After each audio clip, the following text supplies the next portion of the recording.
Jaya Radha Madhava Kunja Bihari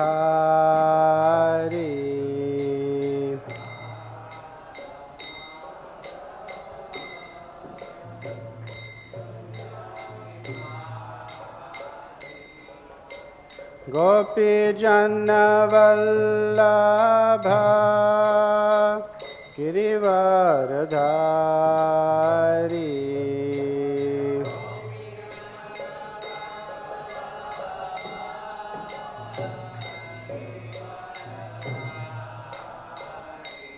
Jaya Gopi Janna Vallabha Girivaradhari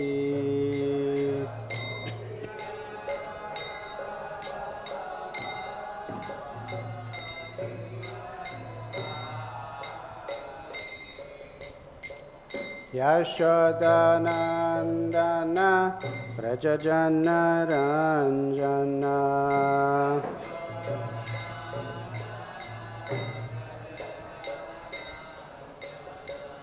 Yashodanandana Prajajana Ranjana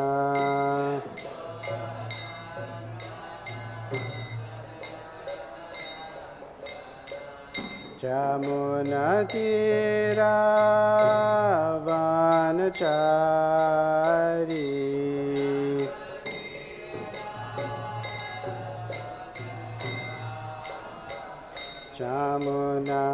Jamunatira Vanachari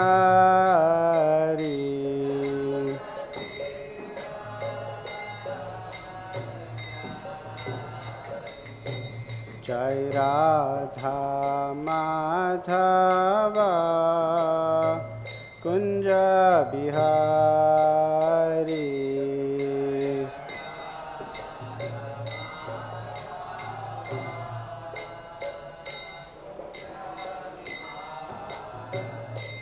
Jaya Radha Madhava Kunja Bihari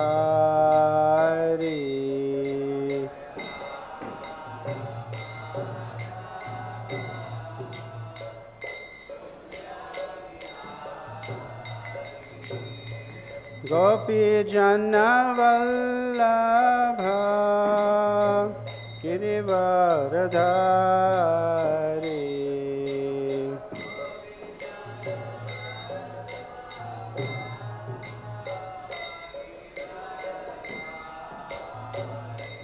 Jaya Gopi Janna Vallabha Girivaradhari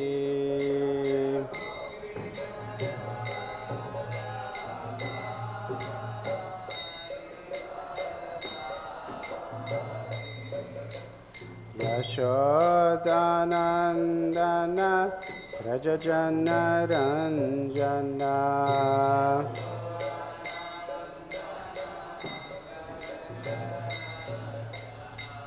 Yashodanandana Prajajana Ranjana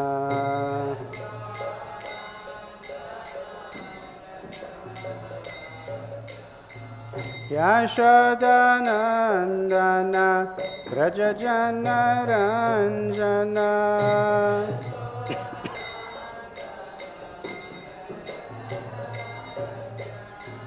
Yashodanandana Prajajana Ranjana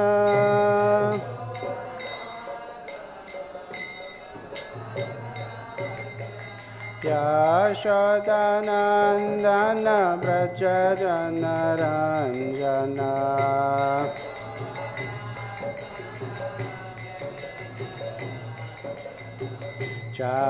Jamunatira Vanachari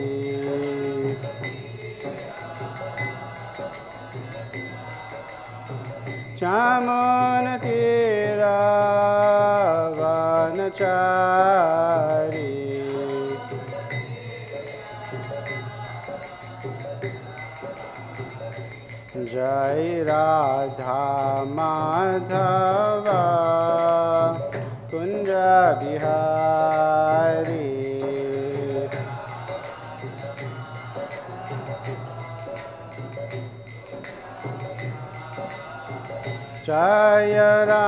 Madhav Radha Madhav Radhe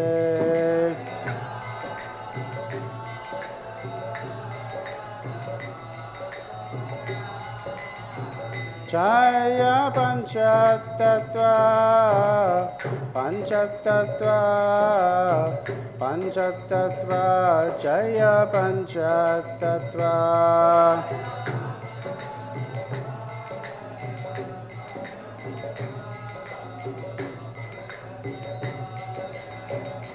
Jai Jai Prabhupada Prabhupada Prabhupada Jaya Prabhupada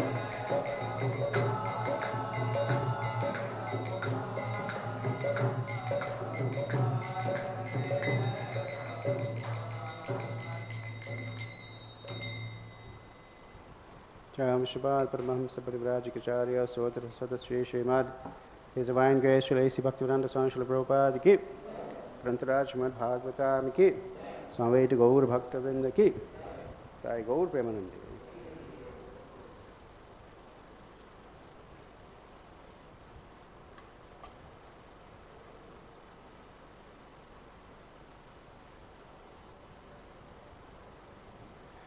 Om Ajnanatimirandhasya Jnananjanashalakaya Chakshurunmilitam Yena Tasmai Shri Gurave Namaha Shri Chaitanya Manobhishtam Sthapitam Yena Bhutale Swayam Rupah Kada Mahyam Dadati Swapadantikam Vandeham Shri Guru Shri Yutapadakamalam Shri Gurun Vaishnavamscha Shri Rupam Sagrajatam Sahagana Raghunathanvitam Tam Sajivam Sadvaitam Savadhutam Parijana Sahitam Krishna Chaitanya Devam Shri Radha Krishna Padan Sahagana Lalita Shri Vishakhanvitamscha He Krishna Karuna Sindho Dinabandho Jagatpate Gopesha Gopika Kanta Radha Kanta Namostute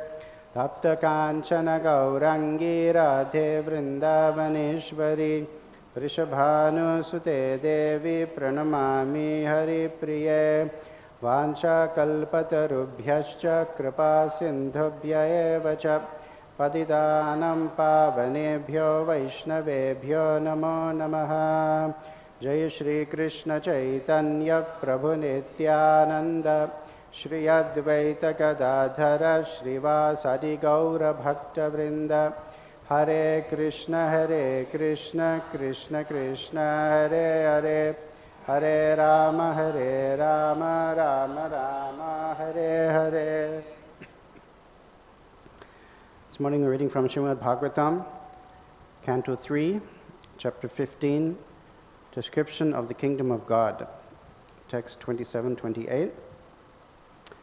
So 27 is not on the board, so I'll just chant that. Om Namo Bhagavate Vasudevaya. Om Namo Bhagavate Vasudevaya. Om Namo Bhagavate Vasudevaya. Text 27. Tasmin atītya munayaḥ asajjamānāḥ kakṣāḥ samāna-vayasāv atha saptamāyām devāv acakṣata gṛhīta-gadau para-ardhya keyūra-kuṇḍala-kirīṭa-viṭaṅka-veṣau. After passing through the 6 entrances of Vaikuṇṭha-purī, the Lord's residence, without feeling astonishment at all the decorations, they saw at the 7th gate 2 shining beings of the same age, armed with maces and adorned with most valuable jewelry, earrings, diamonds, helmets, garments, etc. Purport. The sages were so eager to see the Lord within Vaikuṇṭha-purī that they did not care to see the transcendental decorations of the 6 gates which they passed by one after another. But at the 7th door they found 2 doormen of the same age. The significance of the doormen being of the same age is that in the Vaikuṇṭha planets there is no old age, so one cannot distinguish who is older than whom. The inhabitants of Vaikuṇṭha are decorated like the Supreme Personality of Godhead, Narayana, with Shankha, Chakra, Gada, and Padma, conch, wheel, club, and lotus. Text 28. Matta dvirepa vanamalikaya nivittau. Matta dvirepa vanamalikaya nivittau. Matta dvirepa vanamalikaya nivittau.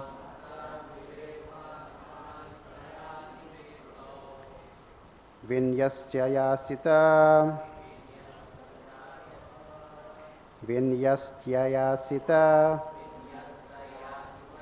chatushtaya bahu madhye.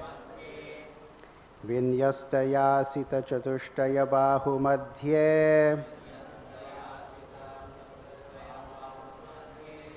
Vinyastayasita chatushtaya bahu madhye. Vaktram bhruva kutilaya sputa nirgamabhyam. Vaktram bhruva kutilaya sputa nirgamabhyam.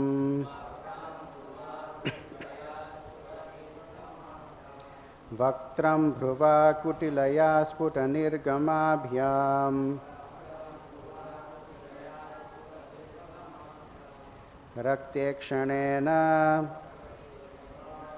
cha manag rabhasam tadhanau. Raktekṣanena cha manag rabhasam tadhanau. Raktekṣanena cha manag rabhasam tadhanau.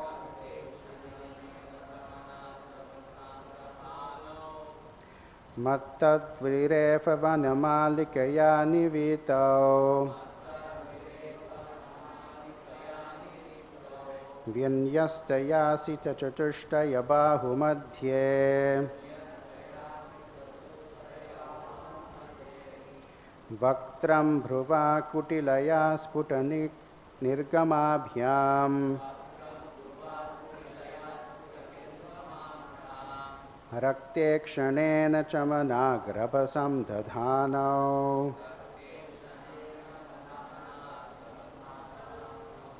Raktekṣanena cha manag rabhasam tadhanau. Mattadvirepa vanamalikaya nivittau. Vinyastayasita chatushtaya bahu madhye.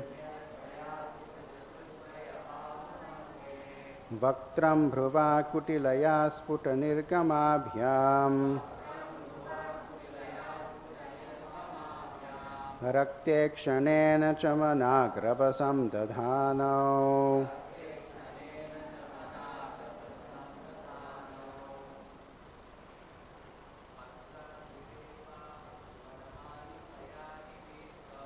Mattadvirepa vanamalikaya nivittau. Vinyastayasita chatushtaya bahu madhye. Vaktram bhruva kutilaya sputa nirgamabhyam.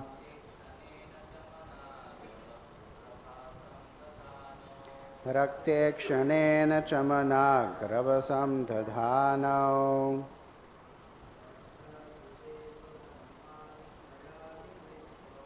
Mattadvirepa vanamalikaya nivittau.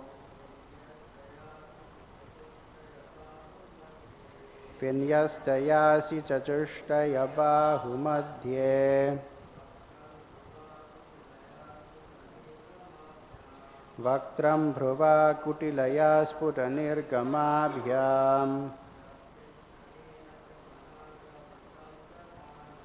Rakte kshanena chamana grabhasam dadhanau.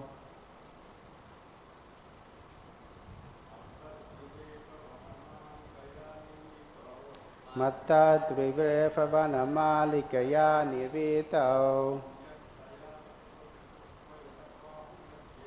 Vinyastayasi chachatushtaya bahu madhye.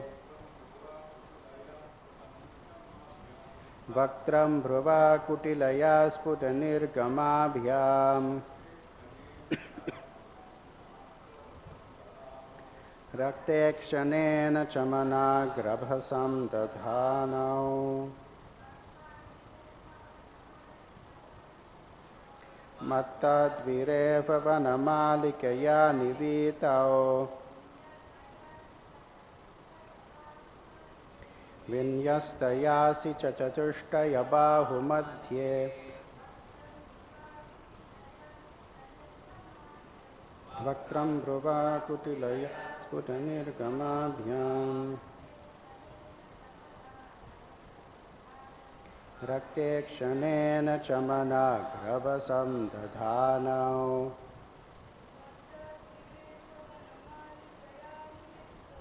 Matta dvirevavana malikaya nivitau. Vinyastayasi chachatushtaya bahu madhye.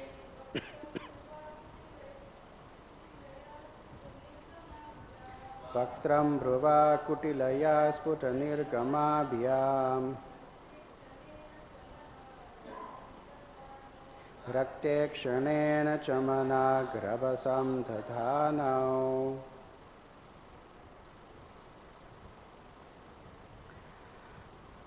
Word for word by Srila Prabhupada. Matta, intoxicated. Dvirepa, bees. Vanamalikaya, with a garland of fresh flowers. Nivitau, hanging on the neck. Vinyastaya, placed around. Asita, blue. Chatushtaya, four. Bahu, hands. Madhye, between. Vaktram, face. Bhruva, with their eyebrows. Kutilaya, arched. Sputa, snorting. Nirgamabhyam, breathing. Rakta, reddish. Ikshanena, with eyes. Cha, and. Manak, somewhat. Rabhasam, agitated. Dadhano, glanced over. Translation and purport by Srila Prabhupada. Translation: the two doormen were garlanded with fresh flowers, which attracted intoxicated bees, and which were placed around their necks and between their four blue arms. From their arched eyebrows, discontented nostrils, and reddish eyes, they appeared somewhat agitated. Responsively, the two doormen were garlanded with fresh flowers, which attracted intoxicated bees, and which were placed around their necks and between their four blue arms. From their arched eyebrows, discontented nostrils, and reddish eyes, they appeared somewhat agitated. Purport: their garlands attracted swarms of bees because they were garlands of fresh flowers. In the Vaikuṇṭha world, everything is fresh, new, and transcendental. The inhabitants of Vaikuṇṭha have bodies of bluish color and four hands like Narayana. The chapter is entitled Description of the Kingdom of God. So we've we'll recall the events leading up to this chapter, where after the conception of Hiranyaksha and Hiranyakashipu by their parents, Diti and Kashyapa, at the inauspicious time and in the inauspicious circumstances, Diti's pregnancy became so intense that the entire universe started to become filled with darkness. So even before Hiranyaksha and Hiranyakashipu were to be born, just their presence in the womb of Diti was creating universal disturbances. The entire universe was becoming dark, and the demigods were becoming disturbed. What is the cause of this darkness? In complete darkness, one cannot carry out one's regular activities. So the whole universe is being disturbed like this. So they went to Lord Brahma to ask for explanation. What's going on? How can we remedy this situation? What is the cause of this darkness? So Lord Brahma is starting to give the entire backstory. He didn't simply say, oh, this is Jaya and Vijay who were cursed and they're taking birth as demons and therefore the universe is disturbed. He could have just said it in one verse. But he's actually giving the entire 2 chapters to describe the whole circumstances leading up to Jaya and Vijaya being cursed and taking birth as Hiranyaksha and Hiranyakashipu. And it's not till the end of the next chapter, chapter 16, that he brings it back to their original question, that this darkness is caused because of the presence of these 2 great demons. And he also tells them because there's nothing you can do about it, because this is the will, this is the arrangement of the Supreme Lord Vishnu. So actually we're very fortunate that Lord Brahma has taken this, you could say, choice to give such a detailed explanation, because there's such an amazing chapter, description of the kingdom of God. In so much detail, he goes into describing what the 4 Kumaras witnessed and experienced when they entered Vaikuṇṭha, and the beauty and opulence of that realm, the spiritual world. It's interesting to note that the 4 Kumaras were not so interested in all the beautiful decorations and gardens and beings there. They were just eager to see the Lord. So they didn't pay so much attention when they were passing through the 6 entrances. So at each of the entrances, there are different Vishnu Dutas, close associates of the Lord, guarding. And the names are given in Shastra. Ananda and Sunanda, Jaya and Vijaya, and there are others. So the 4 Kumaras had passed through the 6 gates. Now they are reached the 7th and final, the 7th gate. And this is where the action starts, which we'll find in the upcoming verses. So such kind of detail of the Lord's associates, the Lord's residence, the Lord's palace, the Lord's planet, are only found in our Shastras. And that's just a fact. If you go to other scriptures like Bible or Quran, they simply don't have this kind of level of detail of who is the Lord, what does he look like, what does he wear. And as the chapter goes on, we'll see the description of the beauty of the Lord. What to speak of the beauty of Vaikuṇṭha and the Vishnu Dutas and the Lakshmis. When the Lord appears, there'll be a series of verses, very beautiful verses that just give such detailed description of the garments of the Lord, the jewelry of the Lord, the beauty of the Lord, and it just goes on and on and on. And of course, this is not the only place in Bhagavatam where such descriptions are given. But we just have to face the facts that we have access to this knowledge, which no other spiritual movement or other religious system in the world can come close to giving this kind of information about the Lord and about his devotees, about his pastimes, his leelas, his family, his pets. So much detail is given in our scriptures. This is just Vaikuṇṭha. If you go to the descriptions of Vrindavan, even more detail, even more opulence is given. So, such our great fortune by the mercy of Srila Prabhupada and Srila Vyasadeva and Lord Brahma here, that we have such amazing details given that we can really fix our minds upon the description of the Lord and his pastimes, his activities. Concentrate very nicely, engage our minds in thinking of the Lord and purify our human existence. Now, of course, Vaikuṇṭha is not simply a geographical location. Vaikuṇṭha is also a consciousness. Like Srila Prabhupada, sometimes Srila Prabhupada was asked to describe something about his Guru Maharaj. And very simply he said, what can I say? My spiritual master was a Vaikuṇṭha man. That means a person who is fully absorbed in transcendence, fully spiritual, not affected by tamagun, rajagun, not even mundane sattvagun, but fully transcendental.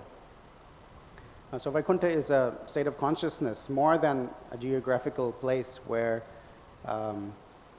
Lord Vishnu resides with his associates. So therefore, Vaikuṇṭha can also be recreated. Now, Prabhupada would say that the temples of the Lord are embassies of the spiritual world.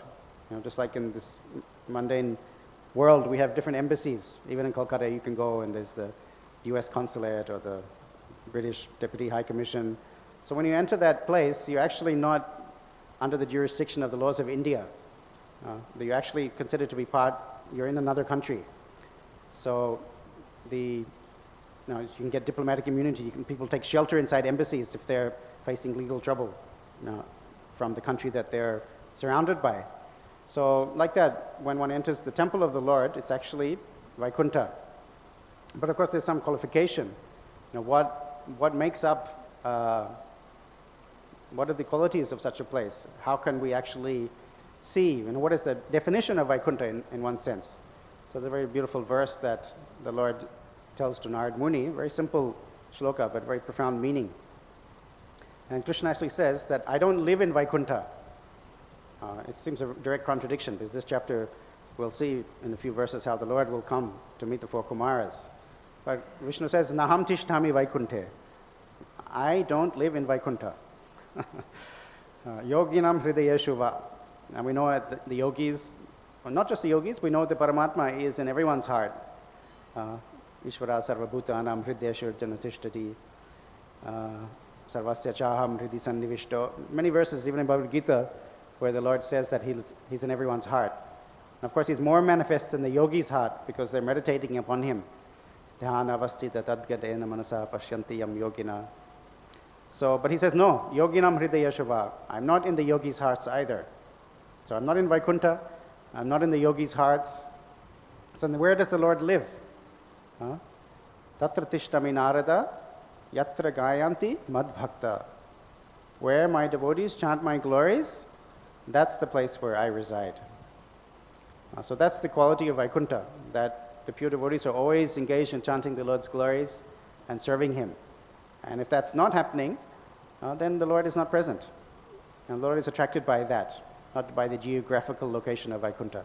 So Vaikuṇṭha is special because it is inhabited by pure devotees who are constantly glorifying the Lord and constantly engaged in his service. Otherwise, the Lord has no interest being anywhere except where his devotees are present, chanting his glories and worshipping him. Similarly, the devotees also are not interested in liberation. The pure devotees of the Lord are not interested in liberation by itself. So there are different kinds of liberation. In the third canto of Bhagavatam, 29th chapter, Kapila Dev explains to his mother Devahuti, Salokya sarshti samipya sarupyaikantam apyuta piyamanam nagrinanti vinamatseva jana. So the four kinds of liberation are Salokya, Sarupya, Sarshti, Samipya. So to have the same form as the Lord, Sarupya, the same Rupa, same form. So we hear from this verse how the Vishnudutas, Jai and Vijay, and all the personalities in Vaikuṇṭha, they look very similar to the Lord. Similar complexion, similar beauty. Not quite, but similar. So that is Sarupya Mukti. Salokya means to live on the same planet as the Lord. Again, Vaikuṇṭha. So, Sarashti, to have the similar opulence to the Lord. samipya, to live very close to the Lord. And then there's also the impersonal liberation, sayujya mukti, which generally for the Vaishnavas is not considered desirable. In fact, there are verses decrying impersonal liberation, that it's hellish. The other four liberations are accepted by the Vaishnavas because in those liberations there's the facility or the medium to offer service to the Lord, to serve the Lord, to hear. But the impersonal liberation, when it's merged, there's no activity and there's no worship of the Lord. It's just kind of oneness, neutral position. So therefore that's not favored by the Vaishnavas. It's decried, actually, criticized such kind of liberation. Although technically it is considered one kind of liberation.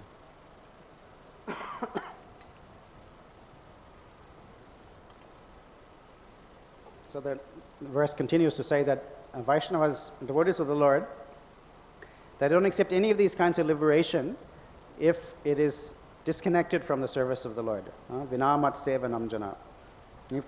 Even if the Lord wants to bestow such liberation, the devotees are not very interested. The only motivating factor, the only impetus for a devotee is how I can serve. So if I can serve in one of those states of liberation, then I can accept such a liberation. But otherwise, even in this material world, one can chant the glories of the Lord, serve Him in many different ways. 9 processes of bhakti are given. And therefore, devotee is happy in any condition. Whether he's in heaven or hell or Vaikuṇṭha, the devotee's business is the same, to hear, chant, remember, preach to the other people about the message of the Lord.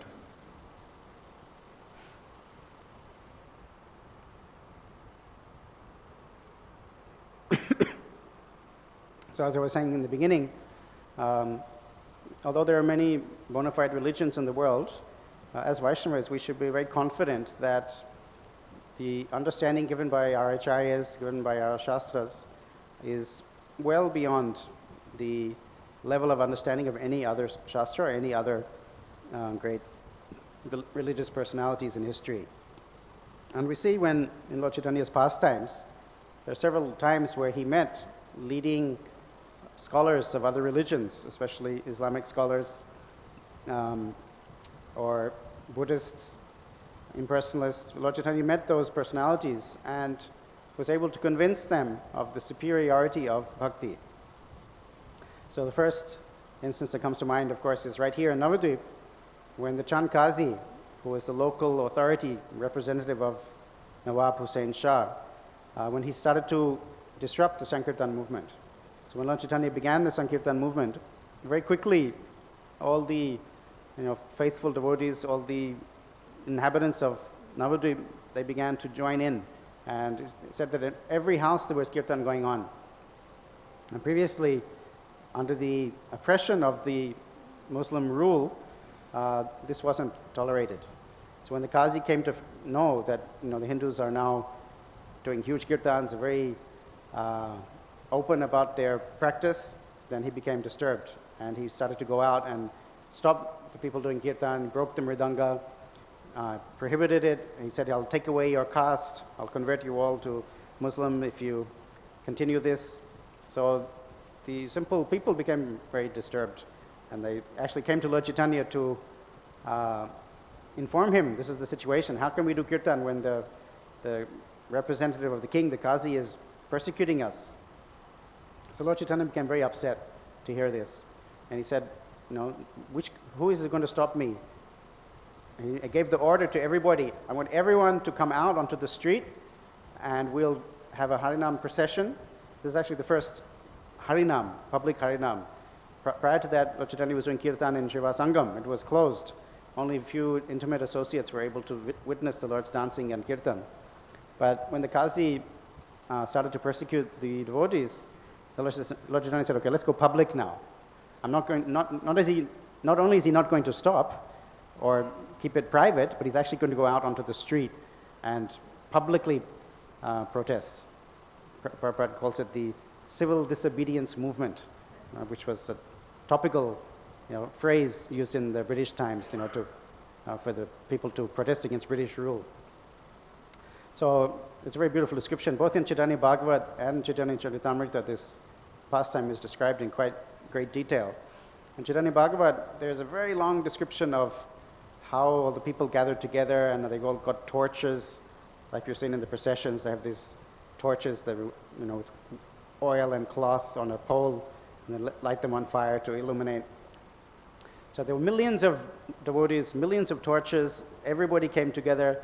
Lord Chaitanya had all his principal associates dancing in the street, marching towards the Qazi's house. They actually went all over these, right here where we are now. And then they reached the Qazi's house. And Lord Chaitanya actually, in Chaitanya Bhagavat, the anger of the Lord is described. And he had a lot of plans, what he's going to do to the Qazi. He said he's going to cut off the Qazi's head. I'm going to destroy his house. I'm going to burn his house. Who's going to stop me? And he was talking about how I'm Ananda, I destroy the entire universe. Who is this Qazi? There's nobody in front of me. So in a lot of detail it's given. Literally he's saying he's going to cut off the Qazi's head. And Chaitanya Charitamrita doesn't focus so much on that aspect of the pastime. In fact, Krishnadas Kaviraj Goswami says that Vrindavan Das Thakur has described this in great detail, so he doesn't get into those details. In fact, in Chaitanya Bhagavat it says that when Lord Chaitanya reached the Qazi's house, and the mob, the crowd of devotees, they started smashing everything. In colloquial English we say trashing, literally just destroying everything, messing things up, breaking the doors, uprooting the garden. It said that there were so many devotees there, they ripped up all the Qazi's plants. They said even if each devotee took one leaf from the garden, there wouldn't be any leaves left. That's how many people who had gathered there. And they ripped up all his flowers and they stuck them behind their ears and were doing kirtan in huge roaring voices in great anger. And the Lord Chaitanya said, they all had the torches, right, the fire. They said, burn the house of the Qazi. And the Qazi's hiding inside. Literally he was saying we should burn him alive. Such was his anger. And then actually the devotees came to say to the Lord Chaitanya, said, please, my Lord, please cool down. You don't need to show so much anger. If he does it again, then you can kill him. Spare him for now. And then that way they pacified Lord Chaitanya. And in Chaitanya Bhagavat, it doesn't give any description of the conversation. Actually, it says that Lord Chaitanya left, destroyed the Qazi's garden and smashed his house, threatened him, and then he left. But in Chaitanya Charitamrita, we know there's a quite detailed description of the conversation between the Qazi and the Lord. And Lord Chaitanya sent, the Qazi was hiding inside. Lord Chaitanya sent some respectable gentlemen, sober people, to call the Qazi, to pacify him and call him out. And then they had very nice discussions. And Lord Chaitanya said, I came to your house, but instead of receiving me as a guest, you're hiding inside. What is this? What is your behavior? What is the reason for this? And the Qazi said, no, you're so angry that I couldn't come out. But actually, I'm very closely related to you. Your grandfather was like my uncle. Therefore, I'm like your uncle. And they're speaking very nicely, very, very aristocratic conversation, actually, between the two of them.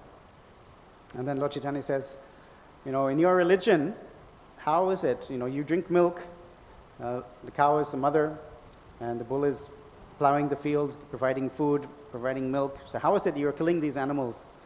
Isn't this a great sin?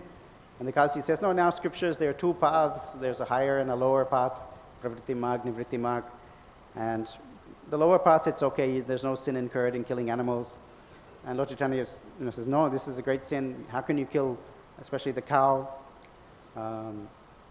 Actually, when you have these Eid festivals, still today, there's mass slaughter of cows in the Islamic world, and Srila Prabhupada also would, when he would meet Christians, he would generally, almost unfailingly, he would press on this point, that even in Lord Jesus, or in the Bible, it said that thou shalt not kill, so why are you killing animals? And Prabhupada would hammer on this point, whether it was some cardinal or this Cardinal Danilou in Paris. Prabhupada had a very long conversation with him. There's another Cardinal Pignedoli. Pignedoli Prabhupada met in Rome, and he was also talking about this. So Lord Chaitanya also, he was hammering that this is sin to kill the cow. And he said, actually, your Shastras, your Quran is not very developed. And the Qazi had to admit, he was defeated by Lord Chaitanya's very strong preaching. And as we know, he joined the Sankirtan movement. He proclaimed that for as long as my descendants are existing, no one should put any obstruction to the Sankirtan movement. And later on also, when Lord Chaitanya was in Vrindavan, he was really exhibiting the topmost ecstasy to be in the pastime places of Krishna. He was very happy to be in Vrindavan. Once he was at Akrura Ghat, and he was remembering how Akrura had gone to bathe in this water and had darshan of Vaikuṇṭha and darshan of the Lord. And then Lord Chaitanya suddenly jumped into the water. And he didn't come out. It appeared like he was drowning. So immediately Balabhadra Bhattacharya rushed in the water and grabbed him out. And then Balabhadra Bhattacharya had a very difficult service. He was a personal servant of Lord Chaitanya for his trip to Vrindavan. And there were so many people coming to see the Lord and inviting the Lord, and the Lord's ecstasy was so overwhelming that he would do things like this, just jump into the water. And it was very stressful for Balabhadra Bhattacharya. So after that incident, he decided with the other devotees, and we should just take the Lord away from Vrindavan. It's too much. Who is going to protect him next time if he jumps into the river? So then they told Lord Chaitanya, we should go back. We can go to Allahabad. We can visit Kumbh Mela. So Lord Chaitanya, he actually was very happy to stay in Vrindavan, but because his devotees desired, then he agreed. So as they were traveling, at one point they were resting under a tree, and there were many cows and cowherd boys nearby, and Lord Chaitanya was appreciating, still in the Vrindavan mood. And then one cowherd boy started playing flute, and Lord Chaitanya immediately thought of Krishna and again fell unconscious. So the devotees, there are four of them. There was Balabhadra Bhattacharya, his assistant. There was a Rajput, Krishna Das, and another Brahmana, Shanodiya Brahmana. So they were waiting for Lord Chaitanya to regain consciousness, because this was quite common occurrence. Lord Chaitanya would go into ecstasy. So at that time, a band of Pathan soldiers, they were riding by and they saw that this sannyasi is unconscious and there were these people around him. And they thought, they thought something's amiss, that there's some criminal activity going on here. And they accused the devotees that you must have poisoned this sannyasi and you're going to steal all his belongings. And they arrested the devotees. And the Bengali devotees, the two of them were very scared. The other two were a little braver. The Rajput, he was a Rajput, he was a Kshatriya. He said, no, don't you dare arrest us. I have 300 soldiers very close by. If I call them, they'll come and kill you all. And the other Brahmana said, I know your commander, he's a close friend of mine, trying to dissuade them from harassing the devotees. So eventually Lord Chaitanya woke up and immediately started jumping and doing kirtan. And the soldiers were all very surprised. And when Lord Chaitanya realized that there were these other people there, he kind of calmed down. He concealed his ecstasy and became normal again.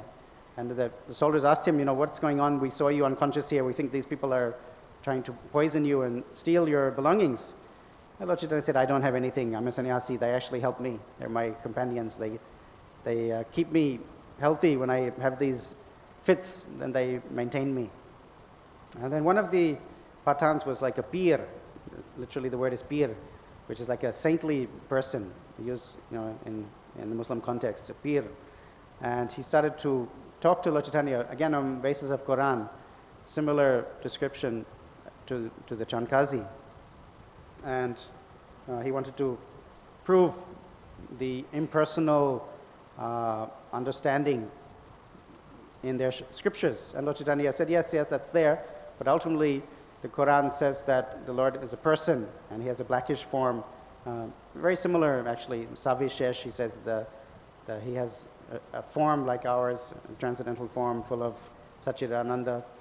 And again, just like with Chankazi, the Muslim scholar was not able to defeat the Lord, and they all surrendered and became known as the Pathan Vaishnavas. And Lord Chaitanya initiated them by chanting Hare Krishna. He made them all chant, join in the kirtan. And one of them was actually like a prince, Bijuli Khan, his name was. And they all became Vaishnavas and became celebrated Vaishnavas just from that very brief interaction with the Lord. Also, we know when Lord Chaitanya was in South India, he met so many different scholars and leaders of different sampradayas. He met Venkata in Srirangam, and the Tattvavadis in Udupi, and so many impersonalists. And everywhere he was going, just by his influence, by his scholarship, he was making everyone into Vaishnava. So the Buddhists also were present, and they were concerned that this person is creating a revolution here. So they came to preach to, their goal was really to defeat Lord Chaitanya and maintain the prestige of their own sampradaya. So Buddhism is a little interesting because in one sense it's not even a proper religion because they don't believe in a personal God. They don't believe in God. So although Lord Buddha, we know from Shastra, is actually an incarnation of the Lord, Nindasi yagya videraha shruti jatam sadaya hridaya darshita pashughatam keshavadrita buddha shirira. That the purpose of the incarnation of Buddha was to stop the animal sacrifice, which was prevalent at that time. But the Buddhists somehow they never understood that actually the Buddha is the Supreme Personality, God is the incarnation of Lord Vishnu.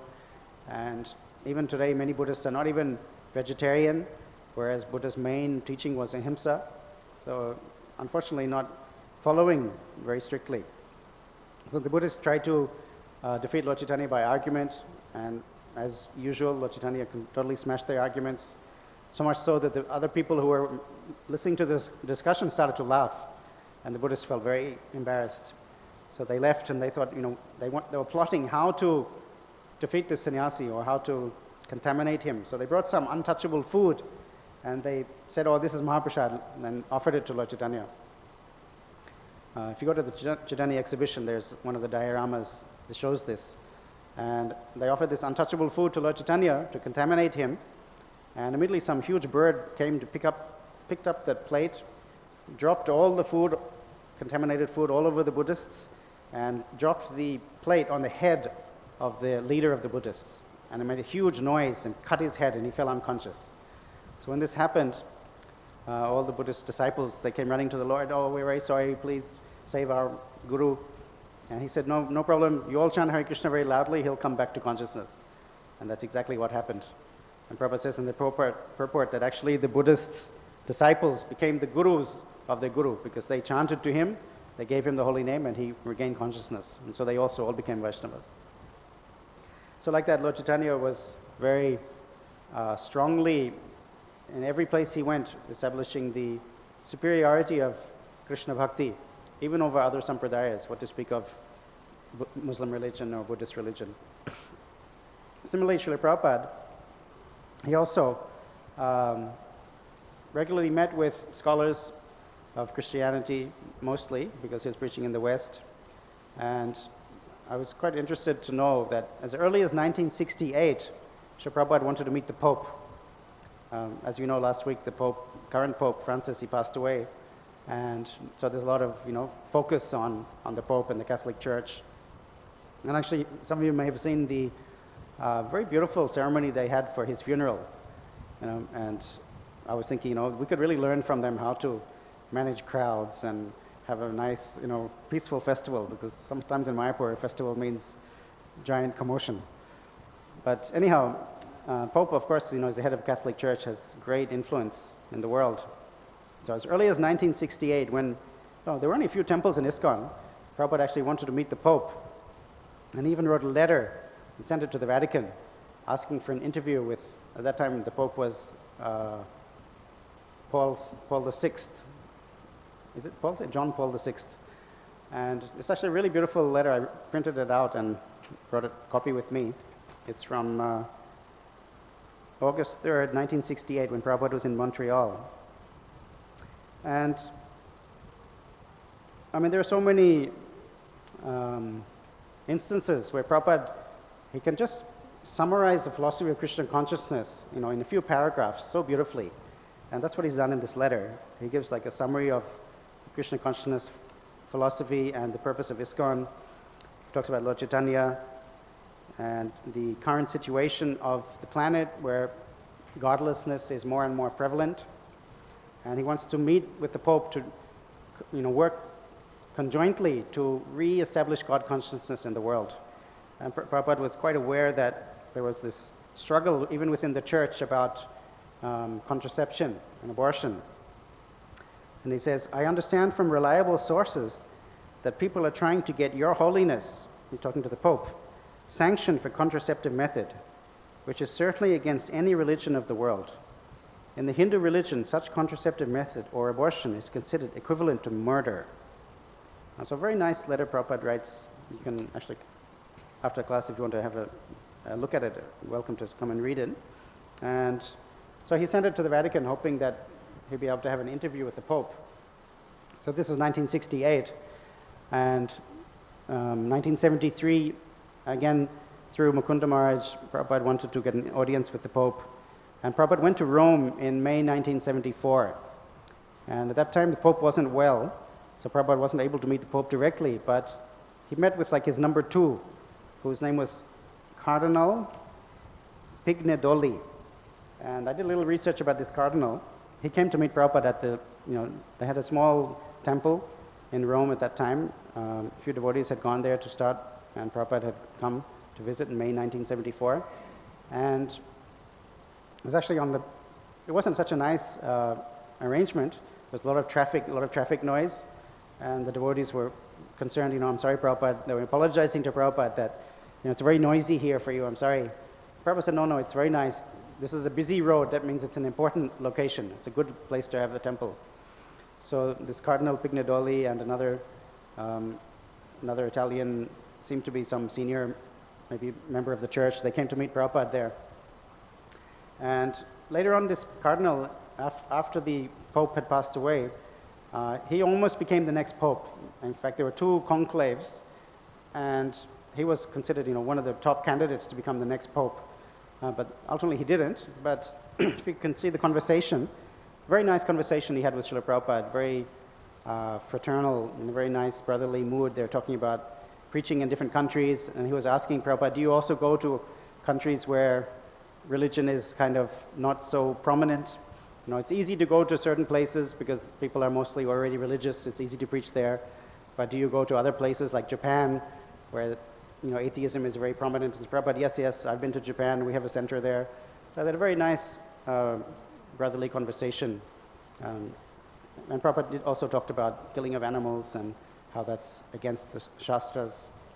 And so like that, Prabhupada would be very happy to meet religious leaders from other institutions. And he could see that, Christianity was dwindling in the West, especially. So many churches were becoming vacant. And some of our temples also were formerly church buildings because the congregations were not coming anymore, so the churches were just being sold off. So some of our temples, even today, are, used to be churches back in the 70s and 60s. So like that, Prabhupada would, encourage the other members of other religions to follow properly, to chant the names of God, even if they're not able to chant Krishna's name, they should chant the name of God in their own language, in their own religion. That will benefit the whole world. That is the process for this Kali Yuga. But at the same time, Prabhupada was very clear, and our Shastras are very clear, that the knowledge given in the Vedic scriptures, particularly in Srimad Bhagavatam, is so much higher, so much superior to any other understanding of God. So it's already 9 o'clock, so I don't want to extend any further, but if anyone has any comments or questions on this topic.